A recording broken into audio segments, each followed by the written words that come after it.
السلام علیکم ورحمۃ اللہ وبرکاتہ۔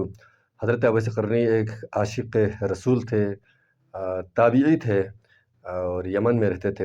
ان کی سیرت کے بارے میں ایک بڑی خوبصورت ویڈیو ہے، پہلے ہم یہ ویڈیو دیکھتے ہیں، اس کے بعد ہم اس پہ اپنا ریئیکشن دیتے ہیں۔ حضرت اویس قرنی رضی اللہ تعالیٰ عنہ کو آپ صلاۃ السلام کی ذات اقدس سے والہانہ عشق تھا۔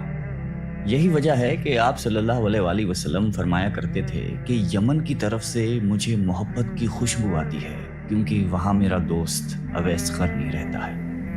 آپ نے فرمایا کہ قیامت کے روز حق تعالیٰ 70,000 فرشتے پیدا کریں گے، جن کی اشکال خواجہ اویس قرنی کے جیسی ہوگی، اور ان کے جلوس میں خواجہ صاحب کو بہشت کی طرف لے جایا جائے گا۔ ساری کائنات یہ منظر دیکھے گی، مگر کوئی شخص پہچان نہیں پائے گا کہ اصل خواجہ قرنی کون ہے۔ اللہ تعالیٰ نے جس طرح دنیا میں ان کو لوگوں سے چھپائے رکھا، اسی طرح روز قیامت کو بھی ان کو غیر کی نگاہوں سے دور اور محفوظ رکھے گا، کیونکہ حق تعالیٰ کا فرمان ہے کہ میرے دوست میری قبا کے نیچے رہتے ہیں، اور اسی وجہ سے ان کو کوئی پہچان نہیں سکتا۔ خواجہ اویس قرنی کو ماں سوائے چند ایک صحابہ کرام کے کسی نے بھی نہیں دیکھا۔ حضرت اویس قرنی رضی اللہ تعالیٰ عنہ اسلام آنے سے پہلے ہی اس دنیا میں تشریف لا چکے تھے۔ بچپن میں ہی آپ والد کی شفقت سے محروم ہو گئے، اس لیے ان کو بچپن ہی میں محنت مزدوری کرنا پڑی۔ آپ لوگوں کے اونٹ اجرت پر چرایا کرتے تھے، اور اس اجرت سے اپنا اور اپنی ضعیف اور نابینا والدہ کا پیٹ پالا کرتے تھے۔ ان کے علاوہ جو تھوڑی سی رقم بچ جاتی تھی، ان کو لوگوں میں تقسیم کر دیا کرتے تھے۔ آپ کی زندگی کے شب و روز اسی طرح گزر رہے تھے کہ یمن تک اسلام کے نام لیوا پیدا ہو گئے۔ جب آپ کو اسلام اور آن حضرت صلی اللہ علیہ وآلہ وسلم کے متعلق خبر ملی تو آپ فوراً اسلام لے آئے۔ آپ کے اندر نور ہدایت کی شمع تو خدا نے پہلے سے ہی روشن کر رکھی تھی۔ اعلان نبوت اور اشاعت اسلام نے اس شمع ہدایت کو جلا بخشی۔ آپ رسول اللہ صلی اللہ علیہ وآلہ وسلم کے دیوانے اور شیدائی بن گئے۔ آپ صلی اللہ علیہ وآلہ وسلم فرماتے ہیں کہ اویس قرنی کو اسلام کی دولت سے اللہ تعالیٰ نے خود روشناس کرایا ہے، اور یہ خدا کی رحمت اور فضل کا اعجاز ہے کہ وہ میرا نادیدہ عاشق صادق بن گئے۔ خواجہ اویس قرنی کو قرب رسول اور دیدار حبیب کا بڑا اشتیاق تھا، مگر آپ کو چشم باطنی کے اشارے سے آن حضرت نے مدینے آنے سے روکے رکھا۔ اس کی دو وجوہات تھیں۔ ایک تو خواجہ صاحب کی والدہ ضعیف اور بصارت سے محروم تھی، انہیں اکیلا چھوڑنا ناممکن تھا۔ دوسری، ان پر ہر وقت جذب طاری رہتا تھا، اس وجہ سے آپ صلی اللہ علیہ وآلہ وسلم نے خواجہ صاحب کو حکم دیا کہ آپ ہر وقت میری چشم باطن کے سامنے ہیں، لہٰذا آپ مدینے آنے کی بجائے اپنی والدہ کی خدمت میں ہمتن مصروف رہیں۔ غزوہ احد میں کفار کے حملے سے آپ صلی اللہ علیہ وآلہ وسلم کے 2 دانت شہید ہو گئے۔ تمام مسلمانوں کو اس بات کا بہت صدمہ ہوا، مگر جس عاشق رسول نے اس صدمے کو حقیقی شکل میں محسوس کیا، اس کو دنیا حضرت خواجہ اویس قرنی کے نام سے جانتی ہے۔ آپ فرماتے ہیں کہ مجھے جب معلوم ہوا کہ میرے آقا سردار دو عالم کے 2 دانت مبارک شہید ہو گئے ہیں، تو مجھے یہ بالکل معلوم نہ تھا کہ آپ کے کون سے دانت مبارک شہید ہو گئے ہیں، مگر آپ کی موافقت نے مجھے بے چین کر دیا۔ میں نے پہلے ایک دانت توڑا، پھر مجھے خیال ہوا کہ شاید یہ والا دانت نہ ٹوٹا ہو، پھر دوسرا توڑا، پھر تیسرا توڑا۔ غرض یہ کہ جوں جوں جنون موافقت شدت اختیار کرتا گیا، میں دانت توڑتا چلا گیا، حتیٰ کہ سارے دانت توڑ ڈالے۔ اللہ تعالیٰ کو اپنے محبوب کے اس عاشق دلگیر کی یہ ادا بڑی پسند آئی، اور اس کے لیے کیلے کا درخت پیدا کیا، کیونکہ ٹوٹے دانتوں کے ساتھ سوائے نرم کیلوں کے اور کوئی چیز کھانا ممکن نہیں تھی۔ صحابہ کرام نے آپ صلی اللہ علیہ وآلہ وسلم سے وقت وصال پوچھا کہ آپ کا خرقہ ہم کس کو دیں؟ آپ نے فرمایا کہ اویس قرنی کو۔ اس مقصد کی بجاوری کے لیے سیدنا حضرت عمر فاروق رضی اللہ تعالیٰ عنہ اور حضرت علی مرتضیٰ کوفہ تشریف لے گئے، اور جمعہ نماز کے خطبے میں کہا، مسجد میں نجد سے تعلق رکھنے والے جتنے لوگ ہیں سب کھڑے ہو جائیں۔ چنانچہ اہل نجد کھڑے ہو گئے۔ ان سے پوچھا گیا کہ شہر میں کوئی اویس قرنی نام کا شخص ہے؟ سب نے جواب دیا کہ ہم اویس قرنی سے بالکل شناسا نہیں ہیں۔ ہاں، البتہ ایک دیوانہ ہے جو لوگوں سے بیزار ہو چکا ہے اور ہر وقت ویرانوں میں رہتا ہے اور آبادی کی طرف بالکل نہیں آتا۔ حضرت عمر اور حضرت علی نے کہا کہ وہ کہاں ہے، ہمیں اس سے ملواؤ۔ عرض کی گئی کہ وہ وادی ارنا میں اونٹ چراتا ہے